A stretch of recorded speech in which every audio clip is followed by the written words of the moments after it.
When did a harmless lie spiral into life-changing chaos? I never thought a lie could ruin my life. But the truth is, it wasn't even a big lie. At least, not at first. It was just something I said without thinking. Something I thought would keep the peace. Something harmless. It started with my mother asking me where I'd been on a Friday night.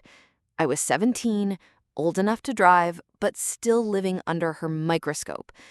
She had this way of looking at me, narrowing her eyes like she already knew the truth before I opened my mouth. And the truth was that I'd been at a party with friends. Nothing wild, just cheap beer in plastic cups and music too loud for the neighbors. But if I told her that, she'd find a reason to punish me. She always did. So I said I'd been studying at Emma's. That was it. One small lie. One harmless excuse. My mother smiled, satisfied, and went back to chopping onions for dinner. And I remember thinking, that was too easy. I got away with it. But that lie didn't stay small. It grew legs. It started walking around without me. And before I knew it, it was running ahead of me, dragging me places I never wanted to go. Because 2 days later, Emma's mom called my mom to thank her for letting me stay so late. I froze when I overheard it from the hallway. My heart beat so loud, it felt like the walls could hear it. Emma's mom didn't mean anything by it, just casual, neighborly chatter, but my mom's face changed instantly. She looked at me with this sharp suspicion I'd never seen before. That's when I doubled down. "Yeah," I said quickly. "Emma was having trouble with calculus, so I stayed to help." It wasn't planned, but it came out sounding smooth. Too smooth. My mom raised an eyebrow, but she didn't push further. Not then. For the next few weeks, I kept up the story. Every Friday, I'd say I was at Emma's, helping her with math. And every Friday, I was really somewhere else. Parties, movies, driving nowhere with friends, just to feel free. It worked. Until the night someone got hurt. That Friday was supposed to be simple. We went to a bonfire out by the old quarry, a place kids in our town had been sneaking into for decades. I remember the sparks shooting into the sky, people laughing, couples sneaking off into the dark, and then a fight broke out. I wasn't even part of it.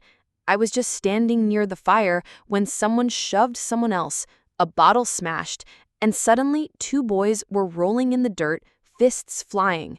One of them got hit hard with a rock. I didn't even see who threw it. But when the cops showed up, everyone scattered. I ran. By the time I made it home, my clothes reeked of smoke, my shoes caked in mud. Mom was waiting in the living room. She didn't say a word at first, just stared at me with that calculating expression. "How was Emma's?" she asked finally. I swallowed. My throat was dry. "Fine." Her lips curved into the smallest smile, but her eyes told me I was lying. The next morning, the sheriff came to our door. He wanted to ask me some questions about the quarry. Apparently, someone told him I'd been there. My mom's head snapped toward me so fast, I thought her neck would break. And in that moment, I panicked. "I wasn't there," I said quickly. "I was at Emma's all night." And just like that, my harmless lie turned into an alibi. The sheriff wrote it down in his notebook, nodding slowly. "Emma's house, huh? Good. We'll check with her." I felt the blood drain from my face. My whole body went cold. After he left, my mom cornered me in the kitchen. "If you're lying, you'd better tell me now," she hissed, her voice sharp as broken glass. I shook my head. "I swear, I was at Emma's." That was the moment I sealed my fate. Because later that day, when the sheriff asked Emma, she backed me up. She said yes, I was with her, that we studied until midnight, that her mom must have been mistaken about the dates when she talked to mine. I couldn't believe it. Emma lied for me. She didn't even flinch. But then the boy who'd been hit with the rock slipped into a coma. Suddenly, this wasn't just about kids fooling around at a quarry. It was about assault, possibly even manslaughter. The sheriff came back with more questions. He had a list of names, witnesses, but my name wasn't on it because I had an alibi. Emma's alibi. And that was when I realized the lie had grown teeth. It wasn't protecting me anymore. It was swallowing me whole. Because someone at that party was guilty. Someone had thrown that rock. And if it wasn't me, then I had nothing to worry about, right? But the way the sheriff kept circling back, the way he looked at me like he was trying to peel away my skin, it made me realize something terrifying. If the real culprit didn't show up, if the case dragged on, my alibi could make me look like I had something bigger to hide. And the worst part? Emma had just tied herself to me too. The harmless lie wasn't harmless anymore. It was a ticking bomb, and it was about to go off. The first time I noticed things getting darker was when Emma stopped smiling. At school, she'd pass me in the hallway and avoid eye contact, like the weight of what she'd done, what we'd both done, was pressing down on her shoulders. We used to laugh together about everything. Stupid inside jokes, teachers who mispronounced names, the way her little brother wore socks that never matched. But now, her laughter had dried up. One afternoon, I cornered her by the lockers. "Hey, you okay?" She slammed her locker shut a little too hard. "You dragged me into this." My stomach dropped. "What are you talking about?" Her eyes were wide, almost frantic. "The cops, my mom, everyone's asking questions. Do you know how much trouble I'll be in if they find out I lied for you?" I didn't know what to say. She was right. She'd saved me, but in doing so, she'd tied her future to mine. And the sheriff wasn't letting this go. That weekend, I overheard my mom on the phone with my aunt. Her voice was low, but I caught every word. "If he's lying, it's over. You don't understand. This town eats kids alive. They'll hang him before the trial even starts." Her fear wasn't for the victim. It wasn't for justice. It was for me. And somehow, that scared me even more. Because I wasn't sure I deserved it. The boy who got hit, Ethan, wasn't doing well. Rumors spread fast in our small town. Someone said he might never wake up. Someone else whispered that his parents were talking to lawyers, preparing for the worst. I couldn't sleep at night. Every time I closed my eyes, I saw Ethan lying on the ground, blood seeping into the dirt, his face pale under the firelight. I heard the echo of glass breaking, the chaotic shouts, and though I hadn't touched him, I couldn't shake the feeling that somehow, by lying, I was just as guilty as whoever threw that rock. Then came the knock on our door. 2 detectives this time. Not the friendly, familiar sheriff, but outsiders brought in because the case was becoming too big for a small-town department. Their suits looked stiff, their eyes sharper than knives. They asked me to repeat my story. Where I'd been, who I was with, what time I got home. I stuck to the script. At Emma's, studying. One of them leaned forward. "You're sure about that?" "Yes." "Funny," he said, pulling out a small notebook, "because another kid says they saw you near the quarry that night, around the same time Ethan got hurt." My pulse roared in my ears. "They're lying." "Maybe," the detective said casually, "but maybe not." When they left, my mom sat down hard on the couch. She looked pale, drained. "You tell me the truth right now," she whispered. "Were you there?" For a second, I almost broke. The truth balanced on my tongue, begging to come out. But the image of handcuffs, of courtrooms, of prison, it was too much. "No," I said. "I wasn't." And just like that, I buried myself deeper. Days blurred. The investigation spread like wildfire. Teachers whispered when I walked by. Kids at school stared like I was a criminal already. Emma stopped talking to me completely. She moved her seat in class, blocked my number, wouldn't even look at me in the cafeteria. Then came the message. It wasn't signed, but I knew who it was from. Just a folded scrap of paper shoved into my locker. I know you were there. I saw you run. If you don't tell the truth, I will. My hands shook as I read it. My throat went dry. Who had seen me, and why hadn't they spoken up sooner? That night, I barely ate. My mom noticed, of course. She always noticed. "What's wrong?" she asked. "Nothing." But inside, panic churned. Someone out there knew the truth, and if they came forward, my lie would explode, scattering shrapnel through everything. Emma, my mom, my future. A week later, Ethan woke up. For a brief moment, I felt relief. Maybe now things would calm down. Maybe now the police would focus on him, ask him who attacked him, and my lie could fade quietly into the background. But Ethan didn't remember. Not clearly, at least. All he knew was that there'd been a fight, that he'd been hit, and then darkness. Which meant suspicion lingered. It hung over everyone who'd been there that night. And thanks to my lie, I was both invisible and guilty at the same time. Because now, the detectives weren't just asking who hurt Ethan.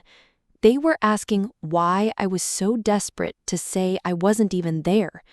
And one of them, I could tell, was starting to enjoy watching me squirm. The harmless lie had grown claws, and soon it was going to drag someone else down with me. The only question was, who? I thought the worst was over when Ethan woke up, but it was only the beginning. At school, whispers grew louder. Kids glanced at me, then turned away quickly. My name was on their lips even when they tried to hide it. Rumors spread like wildfire. Some said I threw the rock, others said I'd held Ethan down, some even claimed I bragged about it at the bonfire. Lies layered over lies, until I barely recognized the story they were telling. Emma avoided me like I was poison. One morning, I caught her in the parking lot before class. "Emma, please," I begged, "talk to me." She kept her eyes fixed on the ground. "I can't keep covering for you. My mom's starting to ask questions. If she finds out I lied to the police..." "You won't get in trouble," I said quickly, desperation bubbling up. "We just have to stick to the story." Her head snapped up, her voice low and furious. "Do you even hear yourself? A boy almost died, and all you care about is sticking to the story?" The words stung, because they were true. But what else could I do? If the truth came out, I was finished. That afternoon, my mom sat me down at the kitchen table. The detectives had come by again. This time, they'd asked for my phone records. "They're digging, hard," she whispered, clutching her coffee cup like it might shatter. "If there's anything you haven't told me..." "There isn't," I lied, my throat dry. But there was. Text from friends about the bonfire, group messages making jokes about who would bring the beer. All of it tying me to that night. And once the police saw, my alibi would start to unravel. That evening, I deleted everything I could, scrolling through my phone, erasing messages, photos, even innocent ones. But part of me knew it was too late. Nothing ever truly disappears. 2 days later, the detectives called me back in. My mom came with me, her jaw tight, her hand gripping my shoulder like a clamp. They laid out a stack of printed text messages in front of me, ones I thought I'd erased. "You want to explain these?" the taller detective asked. His voice was calm, but there was something predatory in his eyes. My mouth dried. My mom's nails dug into my shoulder. "I was just joking," I stammered. "Everyone talks like that. I wasn't really there." The detective leaned back in his chair. Funny thing about lies, they tend to trip over themselves eventually. He slid another paper across the table. A statement from Emma. She hadn't confessed everything, but she'd admitted enough that she wasn't sure what time I left her house, that maybe she'd mixed up dates. Her words weren't direct betrayal, but they cracked the foundation of my alibi wide open. My mom's face drained of color. "Is this true?" she whispered. I couldn't answer. The detective smiled faintly, like he'd won a game of chess. "We'll be in touch." On the drive home, silence filled the car. My mom's knuckles were white on the steering wheel. When we pulled into the driveway, she finally spoke. "You tell me the truth right now." I stared at the floor mats. "I was there, but I didn't touch him, Mom. I swear I didn't." Her hands trembled. "Do you realize what you've done? Do you realize what this means?" "I didn't hurt him," I shouted, the words tearing out of me. She turned to me, eyes blazing with a fury I'd never seen before. "It doesn't matter. You lied, and now we're both trapped in it." The truth hung between us, heavy and suffocating. From that night on, everything changed. My mom became my co-conspirator. She drilled me on the story, making me repeat it until every detail was sharp and rehearsed. But her voice shook when she did it. She knew the walls were closing in. And then came the letter. It wasn't in an envelope, just shoved under our front door late at night. My mom found it in the morning. "I saw your son at the quarry. I know what he did. If you don't want the whole town to know, meet me behind the gas station on Route 9 at midnight. Come alone." There was no name, no signature, just black ink on cheap paper. My mom looked at me with wide, terrified eyes. "What did you do?" "Nothing," I cried. "I swear I didn't touch Ethan." But deep down, I knew this wasn't about what I had or hadn't done. This was about the lie, and someone out there was ready to use it against me. That night, I didn't sleep. I lay awake, staring at the ceiling, listening to every creak of the house, every passing car, every dog bark in the distance. My mom paced the hallway for hours, the letter clutched in her hand, until finally she knocked softly on my door. "We can't go," she whispered. Her voice trembled, but her eyes were hard. "It's a trap. Whoever wrote this doesn't want the truth. They want to ruin us." I nodded, but inside my chest, panic pounded. Because if someone really saw me there, if they could prove it, it wouldn't matter if I hadn't thrown the rock. I'd still go down with the rest. The next day at school, I scanned the halls, wondering who it was. Who slipped that letter under my door? Which pair of eyes was watching me, waiting for me to crack? It could have been anyone. At lunch, Emma finally sat across from me. Her face was pale. "Did you get it too?" she whispered. My stomach flipped. "What?" She leaned closer. "The letter. Someone's blackmailing me. They know I lied. They said if I don't tell the cops everything, they'll show proof I covered for you." Her hands shook as she pushed a crumpled piece of paper toward me. Different handwriting, same message. "Meet me. Midnight. Behind the gas station." My mouth went dry. Whoever it was, they weren't just after me. They were after both of us. That night, Emma texted me. "I'm going. If you won't, I will." My blood ran cold.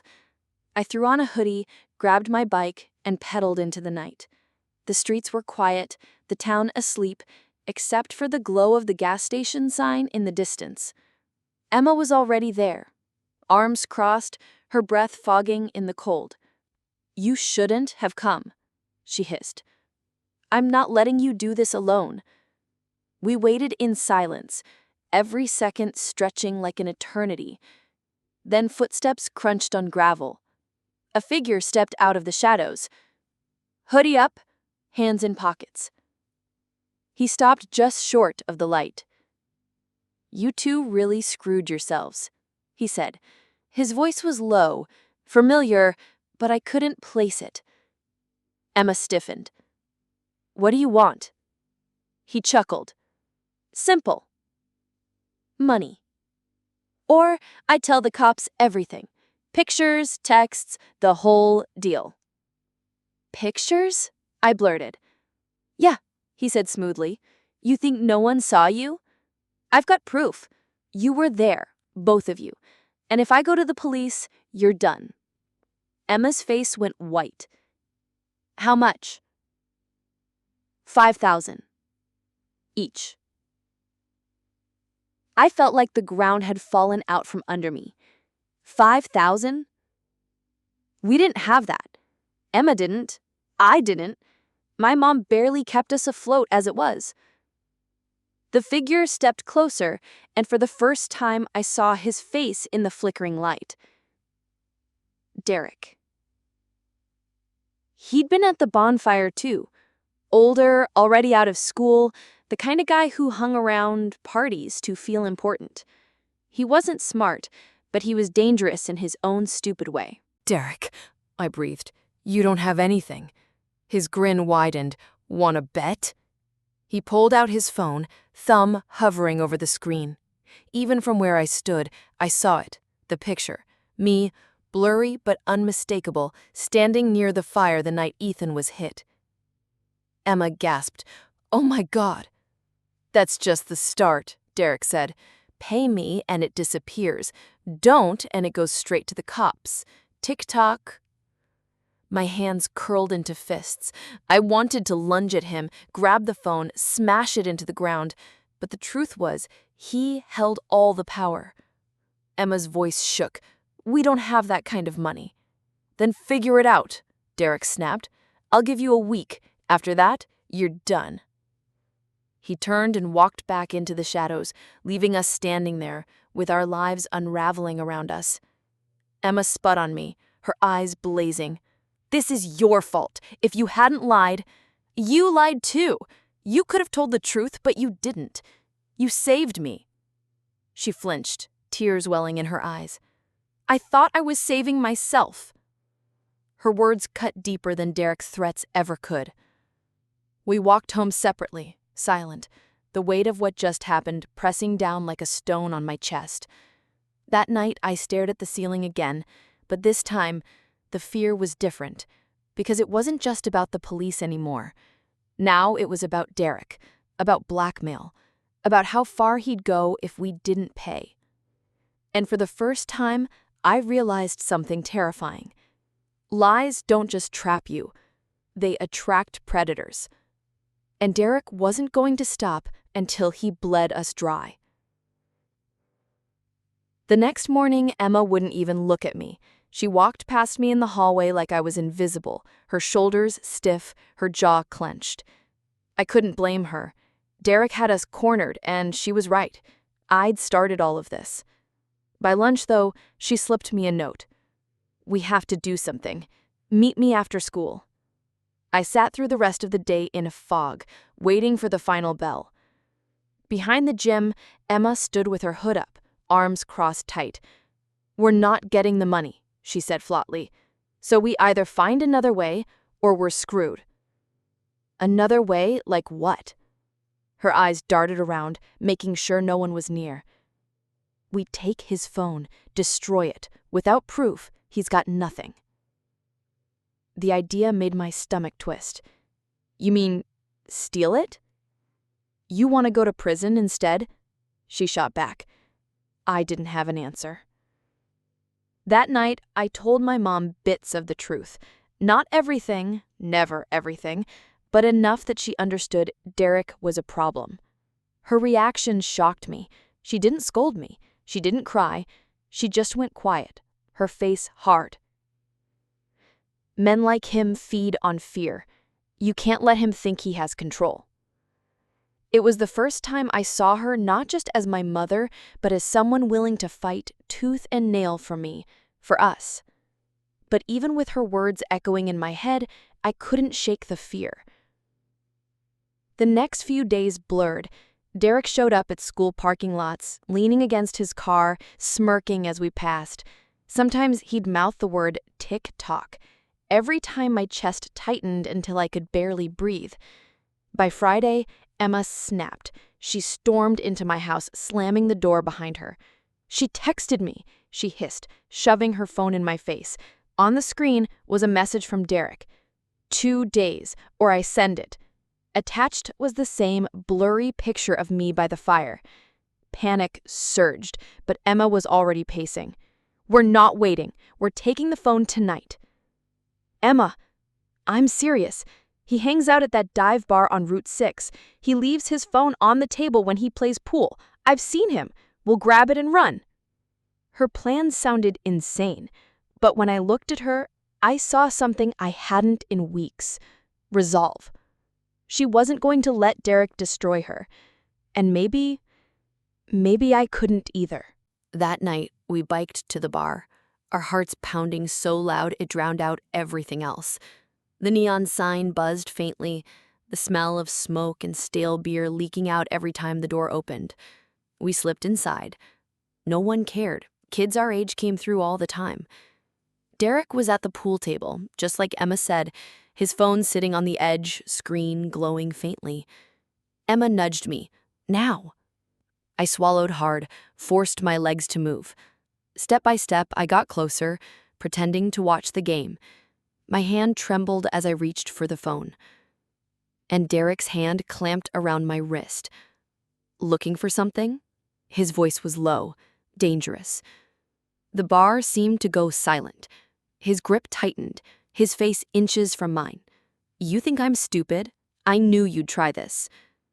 Emma froze across the room, eyes wide. Derek yanked me closer, his breath hot with alcohol. "You've got one chance. Bring me the money tomorrow or I show everyone. Police, school, your mom. You'll lose everything." He shoved me back, hard enough that I stumbled. Laughter rippled from his friends at the bar, though they didn't know what was happening. To them, it looked like harmless roughhousing. I grabbed Emma's arm and we bolted, the night air cold against my burning face. We didn't stop running until we reached the park. Emma collapsed onto the bench, her chest heaving. "We're screwed, totally screwed." I sat beside her, my hands still shaking. "He's bluffing," I whispered, though I didn't believe it. She turned to me, her eyes fierce. "What if he's not?" I didn't have an answer. The lie that started all of this had chained us to Derek. He had us cornered, and no matter how hard we tried to wriggle free, the chains only pulled tighter. As I walked Emma home, a sick thought crept into my mind. If the truth came out, if Derek really exposed me, it wouldn't just destroy me. It would destroy my mom. And I wasn't sure she'd survive that. By Saturday morning, the weight in my chest felt unbearable. I couldn't eat, couldn't think. Derek's grit played on a loop in my mind. His smirk, his grip on my wrist, his voice promising ruin. My mom noticed, of course. She always noticed. "You're pale," she said as I pushed eggs around my plate. "What's going on?" I wanted to tell her everything. I wanted to collapse in her arms like I used to when I was little, when scraped knees felt like the end of the world. But now the stakes were so much higher. "I'm fine," I lied, my voice hollow. She studied me for a long moment, then leaned closer. "If someone is threatening you, you don't let them win. Do you hear me?" Her intensity made my stomach twist. Did she already know? That night, Emma called me in a whisper. "He gave me until tomorrow, midnight. What if he actually does it? What if he sends everything to the cops?" I could hear her crying softly, and something inside me snapped. "I'll take care of it," I said. The words came out before I thought them through. "How?" I didn't answer. After we hung up, I sat in the dark, my mind racing. I couldn't pay Derek. I couldn't steal the phone. The police weren't an option. They'd see me as guilty the second they knew I lied. There was only one way left. I had to scare him, make him back off for good. So I went to my mom's closet and took the baseball bat she kept for emergencies. The wood felt heavy in my hands, grounding me in a way my thoughts couldn't. Around midnight, I biked to Derek's neighborhood. His car was parked crooked in the driveway, music thumping faintly from inside his house. My heart pounded so hard I thought it might give me away. I crept to the back door with my bat. The plan was simple: smash his phone, scare him enough that he wouldn't dare come near me again. But nothing ever goes the way you plan. The door creaked open too easily. Inside, the house smelled of stale smoke and sweat. Derek was passed out on the couch, half a beer still in his hand, his phone glowing on the table. This was my chance. I grabbed it. My thumb hovered over the screen, but it was locked. My stomach dropped. Without the passcode, I couldn't delete anything. I turned, looking for another option, when Derek stirred. His eyes snapped open. "What the hell?" Before I could think, I raised the bat. "Stay down!" My voice shook, but the sight of the bat made him freeze for a second. Then he smirked. Even half asleep, even caught red-handed, he smirked. "Look at you, little liar turned criminal. You gonna hit me, huh? That'll go real nice with the cops." "I just want the phone." "Too late." He sat up slowly, his smirk never fading. "I already sent the pictures to myself. Cloud, backups, everything. Smash it if you want. I've got 10 more copies." My blood turned cold. He leaned closer, his breath sour with beer. "You can't win, kid. You're mine until I say otherwise." I gripped the bat tighter. My arms trembled. I wanted to swing, to wipe that grin off his face forever, but I couldn't move. And then he whispered the words that broke something inside me. "Your mom would be real interested to see what you've been up to." The room spun. My chest felt like it was caving in. I backed away, clutching the bat, then bolted out the back door. I didn't stop running until I was halfway home, gasping for air, tears stinging my eyes. The phone was still in my pocket. I'd taken it without realizing. For a second, hope flickered. Maybe I could crack it. Maybe there was still a chance. But when I powered it on, the screen lit up with a single notification. An email already sent. To the police, with the picture attached. My stomach dropped to the floor. It was too late. Derek had won. The next morning, my mom woke me with a phone call in her hand, her face pale. "The sheriff wants to see us, now." I knew then that everything was about to collapse. The lie, the cover-up, the blackmail, it was all crashing down. The sheriff's office smelled like old coffee and disinfectant. My mom sat stiff beside me, her hands knotted in her lap. I couldn't look at her, couldn't bear to see the disappointment in her eyes. The sheriff dropped Derek's phone on the desk between us. "Recognize this?" I froze. The screen was cracked from when I'd bolted out of his house, but there was no mistaking it. My voice cracked. The sheriff leaned forward. "Funny thing, we got an anonymous email from this device last night. Picture of you at the quarry. Care to explain?" My mouth dried. I wanted to scream that it wasn't fair, that Derek had set me up, that I hadn't touched Ethan, but the words tangled in my throat. "I wasn't there." The sheriff's eyes hardened. "Son, don't make this worse. We already know you lied once. You want us to believe you now?" My mom's hand shot to mine under the table, squeezing tight. "He's telling the truth. My son didn't hurt that boy." The sheriff sat back, unimpressed. "We'll see. For now, don't go anywhere. We may have more questions." On the ride home, my mom's silence was worse than anger. When we pulled into the driveway, she finally spoke. "You need to tell me everything. No more lies, right now." So I did. I told her about the blackmail, about Derek at the gas station, about sneaking into his house, about the bat, the threats, and the phone. My voice shook, but once I started, I couldn't stop. The words poured out ugly and raw. When she finished, she just stared at me. Then she whispered, "My God." For a long moment, I thought she might throw me out. But instead, she stood and paced the kitchen, muttering under her breath. Finally, she turned to me. "We have to get ahead of this, before Derek twists it more, before the cops decide you're guilty by default." "How?" I asked, my voice barely audible. She took a deep breath. We expose him first. The idea made me dizzy. What if they don't believe us? Her eyes were steel. Then we make them believe. The next day, Emma came over. She looked worse than I felt. Red eyes, pale skin, like she hadn't slept in days. "He texted me again," she whispered. "Said if I don't back up his story, he'll tell everyone I lied to the cops. My mom's already suspicious. If she finds out—" My mom cut her off. "He's bluffing. He doesn't care about the truth. He just wants control." Emma's eyes darted between us. "So what do we do?" "We fight back," my mom said firmly. And just like that, the three of us were bound together, not by choice, but by necessity. That night, we hatched a plan. Derek wasn't careful. He bragged too much. If we could record him admitting to the blackmail, we'd have leverage, maybe even enough to clear me.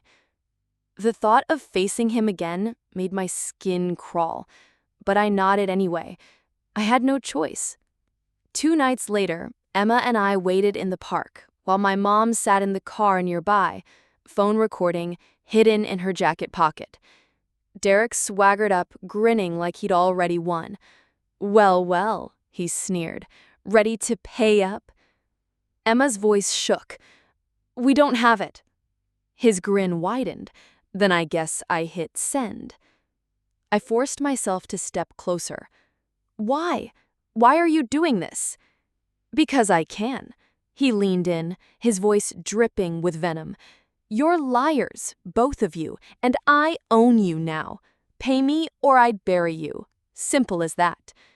My mom's car door creaked open behind us. Derek spun, startled, as she stepped into the light. "Got it all," she said coldly, holding up her phone. "Every word." For a brief, fragile moment, Derek's smirk faltered. "You think anyone's gonna believe you over me? I've got proof, pictures, texts." "Not anymore," my mom cut in. "You slipped. You admitted everything. Extortion, threats. You're done." His face twisted with rage. "You don't know who you're messing with." He lunged forward, but I stepped between them, bat in hand. This time I didn't tremble. "Try me," I said through clenched teeth. For a long, tense moment, Derek glared at us, his chest heaving. Then he spat on the ground and stormed off into the night. We didn't breathe until he was gone. Emma collapsed onto the bench, sobbing. My mom put a hand on her shoulder, her voice steady. "It's over. We've got him now." But as I looked into the darkness where Derek disappeared, a cold certainty gnawed at me. It wasn't over. Not yet. Because Derek wasn't the kind of guy to let us walk away. And I had a sick feeling he'd come back for revenge. For a brief, fragile moment, I thought we'd won. The recording was proof, wasn't it? Derek had confessed to blackmail. We had leverage now. My mom spent the next morning transferring the audio file to a flash drive, her movements precise, like every click of the mouse was building a shield around us.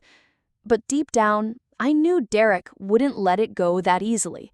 And I was right. 2 nights later, a rock crashed through our front window. The sound shattered the silence like a gunshot. My mom screamed, glass spraying across the living room floor. I bolted to the porch just in time to see taillights peeling away into the dark. On the ground lay a second rock, wrapped in duct tape. Around it was a note scrawled in angry, jagged handwriting. "You think you can play me? This isn't over." My mom's hands shook as she read it. "He's escalating," she whispered. We called the sheriff, handed over the recording, showed him the note. He listened, nodding, but when he left, I could tell. He didn't believe us. Not really. Derek was slippery, careful when it mattered. To the outside world, he was just another screw-up kid with a record of minor offenses. To us, he was a predator. That night, Emma called in a panic. "He was at my house. My little brother saw him in the backyard. He's watching us. Her voice cracked, and I felt the walls closing in. We weren't safe anywhere. Not home, not school, not even in our own heads. Derek's shadow followed us everywhere. And then, Ethan, the boy from the quarry, finally remembered something. It was all over school by Monday. He told the police he saw a figure throw the rock, but the face was blurry in his memory. Tall, broad-shouldered. Not me, not Emma. Someone else. For a heartbeat, relief washed over me. Maybe this would clear me. But then, reality hit. Derek fit that description too. And if Ethan's memory sharpened, if he connected the dots, Derek wouldn't just be dangerous, he'd be cornered. A cornered animal is always the most vicious.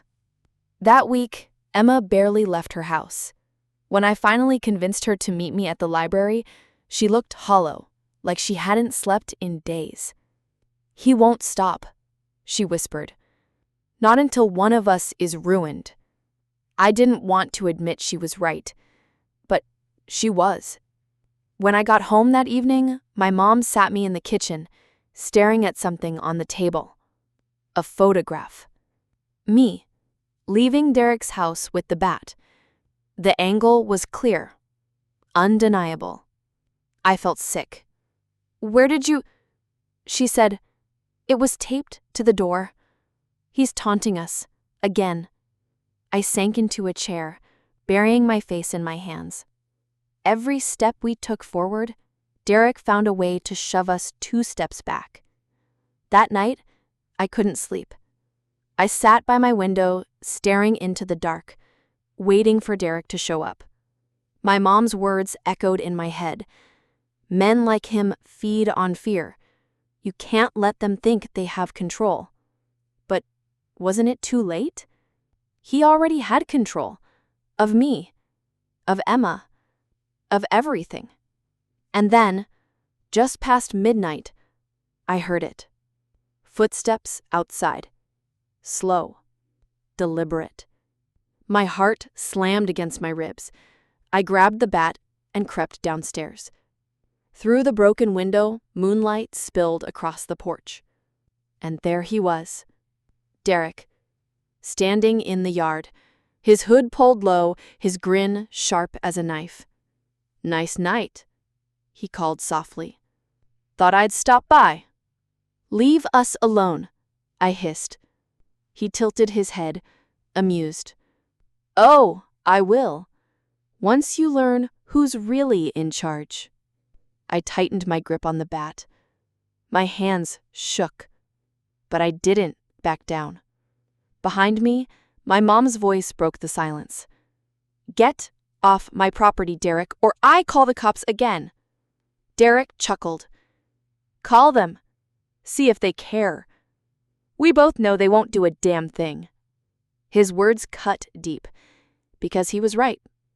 The sheriff's empty promises, the detective's suspicion, it was clear.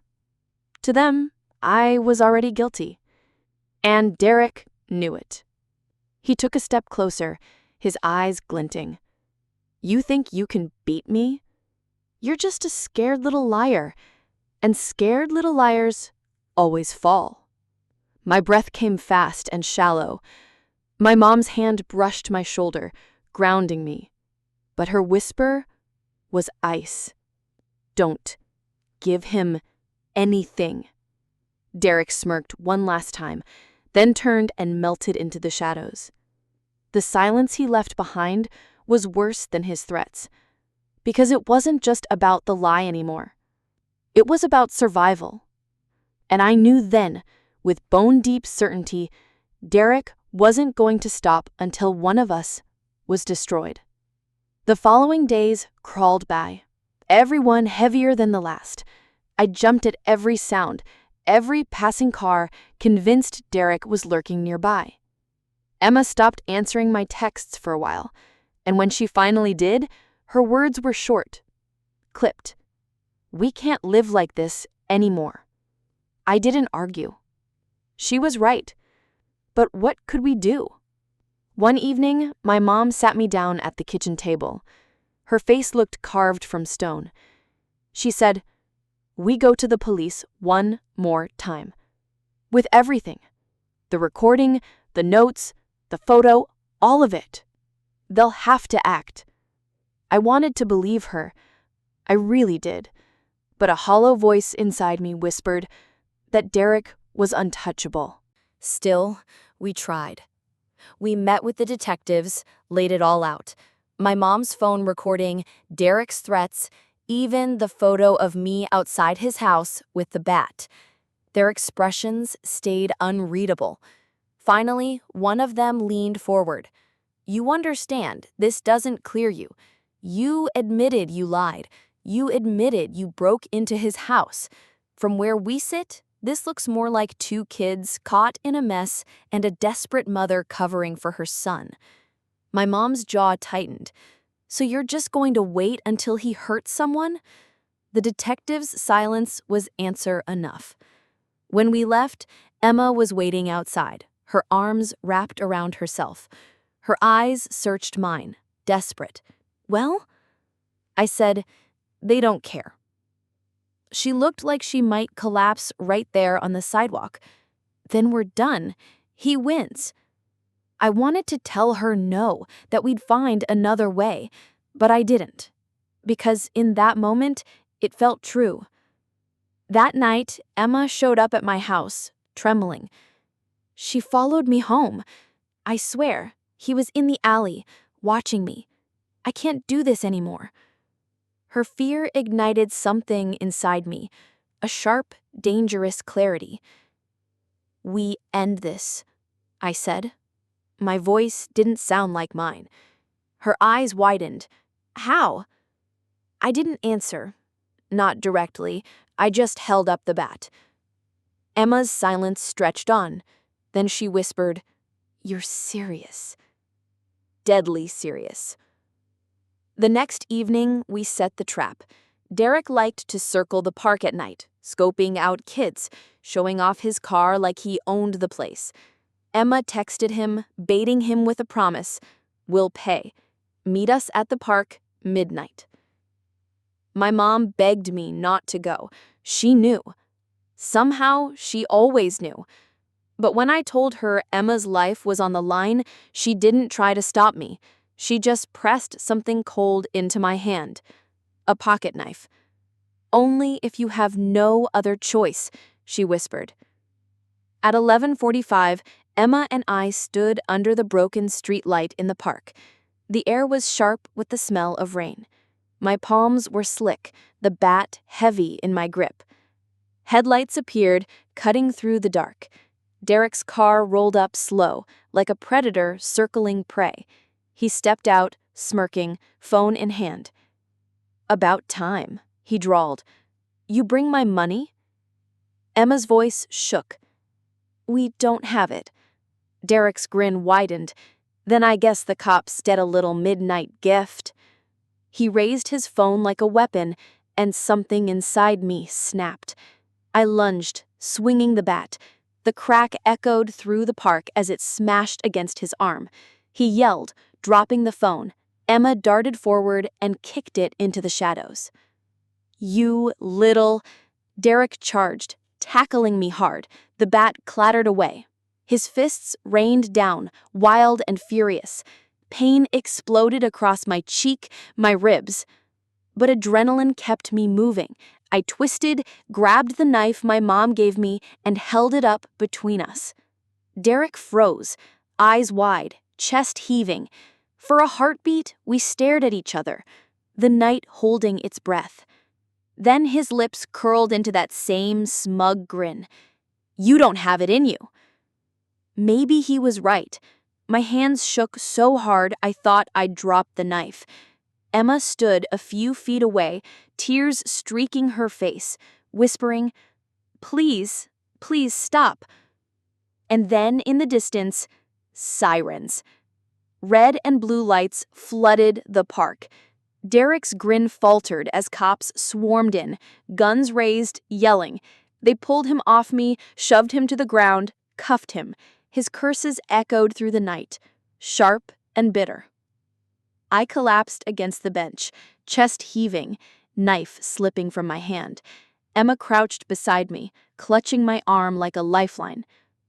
The officers gathered evidence: the shattered phone, the recording on my mom's flash drive, the threatening notes we'd saved. Piece by piece, the puzzle fit together. For the first time in weeks, I felt something I hadn't dared to hope for: relief. But as they hauled Derek to the cruiser, his eyes locked on mine, and he mouthed two words I'll never forget. Not over. For a few days after Derek's arrest, I let myself believe it was over. The house felt lighter, the silence less suffocating. Emma even managed a shaky smile when she came by, like maybe we could breathe again. But the relief didn't last. 2 nights later, my mom got a call. I was half asleep when I heard her voice through the wall, sharp and trembling. When she hung up, she came into my room, her face pale. "They let him out," she whispered. The words hit me like a punch. What? How? Bail. His uncle paid it. She sank onto my bed, burying her face in her hands. He's back on the streets. My chest tightened until I couldn't breathe. After everything, after the recording, the threats, the park, he was free, and he still had his eyes on me. Emma called minutes later. He drove past my house. Twice. I saw him. He smiled at me. Her voice cracked. "I can't do this again. I can't." I tried to reassure her, but my words felt empty, because I wasn't sure either of us could survive round 2. The next week was hell. Derek didn't hide anymore. He made himself visible, hovering at the edges of our lives. His car parked down the street from my house, his shadow at the edge of the schoolyard, sometimes just a laugh behind us in the grocery store aisle. Never close enough to break the law, always close enough to remind us. The sheriff told us to document everything, every sighting, every call, every shadow. But paperwork didn't stop Derek. And then Ethan, poor Ethan, made it worse without realizing. He told reporters he thought he might have recognized Derek at the quarry. Not a confession, not even certainty, just a possibility. But it was enough to paint a target on his back. I heard whispers at school that Derek had promised Ethan would, quote, regret opening his mouth. That night, I couldn't sleep. I kept hearing Derek's words in the park. You don't have it in you. What if he was right? The next morning, I woke to find my mom reinforcing the doors again, her face set with grim determination. We're not waiting for him to make a move this time. If the law won't protect us, we protect ourselves. She showed me the gun she'd borrowed from a neighbor. My stomach dropped, but I didn't argue. Because maybe she was right. For a while, we lived in a haze of fear and readiness. Emma started carrying pepper spray everywhere. My mom slept on the couch with the gun within reach. I kept the bat by my bed. But living like that eats at you, turns every sound into a threat, every silence into dread. And Derek knew it. He thrived on it. One night, Emma broke. She called sobbing, saying she couldn't take it anymore, that she was leaving town. I biked to her house, breathless, desperate to stop her. You can't run, I told her, grabbing her hands. If you run, he wins. Her tear-streaked face lifted to mine. Then what? What do we do? Huh? He's never gonna stop. And I had no answer. The breaking point came 3 days later. I woke to the smell of smoke. For a split second, I thought it was a dream. Then my mom's scream ripped through the house.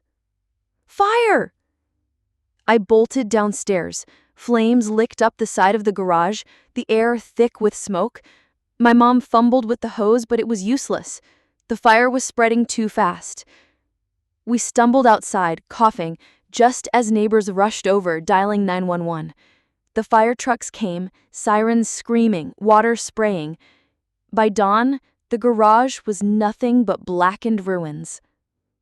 On the driveway, spray painted in red letters, were two words: not over. The sight of it made my stomach twist until I thought I'd throw up. The firefighters tried to comfort us, said it could have been an accident. But we knew better. We knew whose hands had lit the match. And as the sun rose over the smoldering wreckage, I realized something. The lie that started all this wasn't just mine anymore. It had swallowed Emma, my mom, even Ethan. And now it was burning everything around me to the ground. The smell of burnt wood clung to everything for days. No matter how many windows we opened, it hung in the air, a constant reminder of what Derek had done and what he was still capable of. Insurance investigators came, took their photos, made their notes. But everyone in the neighborhood already whispered what we knew. This wasn't an accident. Derek hadn't just threatened us, he'd declared war. Emma stopped coming to school. Her mom pulled her out for safety, but I knew the truth. She was terrified. I visited her one afternoon, and the girl who answered the door barely looked like Emma. Her eyes were sunken, her shoulders hunched, like the fear itself had hollowed her out. "I can't sleep," she whispered. "Every time I close my eyes, I see him outside, waiting, smiling." I wanted to tell her it was all in her head, but it wasn't. I saw him too, in every shadow, every corner of my life. Meanwhile, my mom grew harder, sharper. She started keeping the gun on her at all times. At night, I'd catch her sitting in the dark by the window, watching the street like a soldier on guard duty. One night, she looked at me, her face illuminated by the faint glow of the street lamp. "If he comes here again, I won't hesitate." Her words chilled me, not because I disagreed, but because I realized she meant it. My mom, who once scolded me for killing a spider, was ready to take a life. And maybe she wasn't wrong. The sheriff still called every few days, asking for updates, telling us to be patient. He said, "These things take time." But patience had become poison. Derek was winning the war of waiting. Then came the message that shattered everything. It wasn't a rock this time. It wasn't graffiti. It was a video, sent to Emma. She forwarded it to me in tears. Derek's face filled the screen, his grin smug, his voice low and venomous. "Tick-tock. You've got 1 week. Either confess the truth about the quarry, or I burn more than your garage next time." Behind him, the camera panned to Ethan's house. His family's porch light glowed faintly in the dark. Emma's voice broke when she called me. "He's not just after us anymore. He's after Ethan." Panic twisted inside me. Ethan had already suffered enough. He didn't even remember who hurt him. And now, Derek wanted to use him as leverage. That night, I told my mom. She went still, her jaw clenched, her eyes blazing. "This ends now," she said. Her plan was simple, brutal, and terrifying. We'd lure Derek out again, but this time there'd be no bluffing, no recording, no waiting for the police. We'd finish it ourselves. I argued, begged her to reconsider, but she wouldn't back down. "He won't stop until someone stops him, and if the law won't, we will." For the first time, I believed her. We set the trap for Friday night. Emma texted Derek, pretending to crack under pressure. She told him we'd meet, ready to confess everything, but only if he came alone. The hours leading up to it crawled like years. My stomach twisted so tight I thought I'd be sick. My hands shook as I gripped the bat, the same bat that had become both shield and curse. When Derek showed up at the abandoned lot, his smirk was already in place. "Well, well," he drawled, stepping into the glow of the single street lamp, finally ready to play ball. But he didn't see my mom behind him, the gun steady in her hands. "Drop the phone, Derek," she commanded. Her voice was steel. For the first time, I saw something flicker in his eyes, hesitation. But then he laughed. "What's this? Mommy dearest playing hero? Cute." He raised his phone, waving it like a weapon. One click, and everything goes viral. You lose. My mom's hands didn't shake. "Try me." The air went still, thick with tension. My pulse thundered. Emma gripped my arm, whispering, "Don't let her do it." But before I could move, Derek lunged. Everything happened in a blur. Shouts, a gunshot, the crack of the bat hitting the pavement. Derek staggered, his phone clattering to the ground, his smirk finally gone. Blood bloomed on his shoulder. He screamed, clutching the wound, collapsing to his knees. My mom stood over him, gun still smoking, her face unreadable. Emma gasped, covering her mouth. My own body shook violently, adrenaline flooding every vein. Derek's eyes found mine, filled with hatred even through the pain. "You'll regret this," he spat, his voice ragged. The distant wail of sirens grew louder. Someone had heard the shot. My mom lowered the gun slowly, her breath heavy. "It's over," she whispered. But as the sirens closed in, as Derek bled on the pavement, as Emma sobbed beside me, I realized something. It wasn't over. Not for me, not for Emma, not for my mom. Because once you cross that line, once you let the darkness in, it never really leaves. The flashing lights painted everything in red and blue. Officers poured into the lot, guns drawn, voices booming commands. My mom dropped the gun immediately, raising her hands, her face calm in a way that terrified me. Emma clung to me, shaking so hard I thought she might collapse. Derek lay on the ground, groaning, blood soaking through his shirt. Even wounded, even surrounded by cops, his eyes burned with hatred, locked on me. Paramedics rushed in, lifting him onto a stretcher. As they carried him past, he rasped a single word: "Liar." The sound of it clung to me like smoke. The police separated us fast. Emma was taken home, her mom waiting with wild, desperate eyes. My mom and I were questioned for hours. I told the truth, or at least most of it, that Derek had threatened us, blackmailed us, set the fire, that we'd met him to try to stop it. They didn't believe everything, but they believed enough. The notes, the recording, the video, together it painted Derek as the predator he was. By morning, the story was everywhere. Local teens shot after alleged blackmail scheme. His name splashed across headlines, mine whispered in gossip threads. I was no longer invisible. I was infamous. School was worse. Whispers chased me down hallways. Eyes darted away like I carried a disease. Emma sat with me at lunch, but the space around us stayed empty. To them, we weren't victims.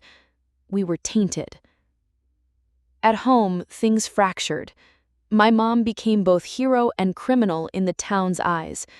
Some called her brave for protecting her son. Others called her reckless, dangerous. Investigations dragged on. Lawyers argued, and through it all, the lie that started everything hung over me like a shadow. Because even now, I couldn't untangle it. I hadn't thrown the rock that hurt Ethan. I hadn't set the fire. I hadn't pulled the trigger. But my lie had lit the match. If I had just told the truth that first night, if I had admitted I was at the quarry, none of this would have spiraled the way it did. Emma wouldn't be broken. Ethan wouldn't live with scars. My mom wouldn't carry the weight of blood on her hands. The sheriff came by one evening, weeks later.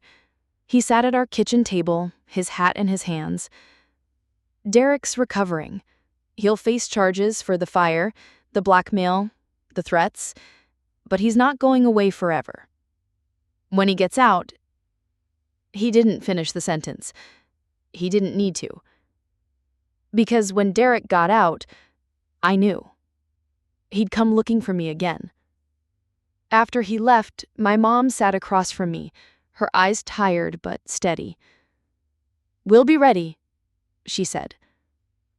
But I wasn't sure I ever could be. Nights became the worst. I'd lie awake, staring at the ceiling, listening for footsteps that weren't there. Sometimes I swore I saw his face in the window, heard his laugh in the wind. Emma stopped coming by as often. We still texted, but her messages grew shorter, colder. I couldn't blame her. Every time she looked at me, she saw the chain of lies that dragged her into hell. One night, I sat on the porch alone, the burned skeleton of our garage looming in the dark. My mom had gone to bed, exhaustion finally pulling her under. The street was quiet. Too quiet. And that's when it hit me. This story would never end, really, because lies don't die. They rot. They spread. They stain everything they touch. Derek might go to prison. Emma might move on. My mom might rebuild. But me? I'd always carry it. The memory of that first harmless excuse. The way it snowballed into blackmail, violence, fire, blood. The way it hollowed out the people I loved. I told myself I hadn't killed anyone, that I wasn't the villain. But deep down, I knew the truth. The moment I lied to my mom about that party, I'd set everything in motion. And now, no matter what happened next, whether Derek came back, whether Emma forgave me, whether my mom ever found peace, there was no undoing it. I'd crossed a line, and there was no going back. That was the day I stopped recognizing who I was. Because once a harmless lie spirals into chaos, you don't come out the same.